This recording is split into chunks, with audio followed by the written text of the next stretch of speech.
छठ पूजा मुख्य रूप से सूर्य देव और छठी मैया सूर्य देव की बहन की उपासना का महापर्व है, जो संतान की सुख समृद्धि, लंबी आयु और मनोकामनाओं की पूर्ति के लिए किया जाता है। यह 4 दिनों तक चलता है और पवित्रता तथा कठिन नियमों के पालन के लिए जाना जाता है।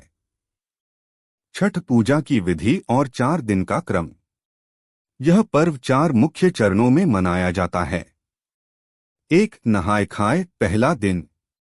विधि। यह पर्व की शुरुआत होती है। व्रत करने वाली पवित्र नदी या तालाब में स्नान करती हैं। भोजन। इस दिन घर की अच्छी तरह साफ सफाई की जाती है और केवल सात्विक भोजन बिना लहसुन प्याज का बनाया जाता है। व्रती कद्दू की सब्जी और अरवा चावल, सेंधा नमक और घी से बना प्रसाद के रूप में ग्रहण करके व्रत की शुरुआत करती हैं। पवित्रता। इसी दिन से घर में लहसुन, प्याज आदि का प्रयोग पूर्णतः बंद कर दिया जाता है। 2. खरना दूसरा दिन। उपवास। इस दिन व्रती दिन भर निर्जला उपवास रखती हैं। पूजा और भोजन। शाम के समय मिट्टी के नए चूल्हे पर गुड़ और चावल की खीर या कभी कभी रोटी का प्रसाद बनाया जाता है। इसी खीर से छठ मैया की पूजा की जाती है।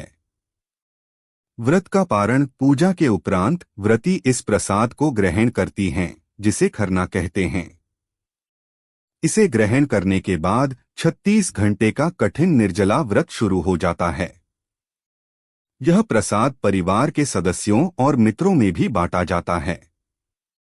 3. संध्या अर्घ्य तीसरा दिन। छठ प्रसाद की तैयारी। इस दिन घर पर विशेष प्रसाद जैसे ठेकुआ, आटे और गुड़ का पकवान, चावल के लड्डू और विभिन्न प्रकार के फल, गन्ना, मूली, सिंघाड़ा आदि को बांस के सूप और दौरा, टोकरी में बहुत शुद्धता से सजाया जाता है। अर्घ्य दान। शाम के समय व्रती और उनके परिवारजन इस सजे हुए सूप को लेकर किसी नदी या तालाब के घाट पर जाते हैं। डूबते सूर्य को अर्घ्य। व्रती जल में खड़े होकर डूबते हुए सूर्य देव को दूध और जल का अर्घ्य देती हैं। यह अर्घ्य सूर्य की पत्नी प्रत्युषा को समर्पित माना जाता है।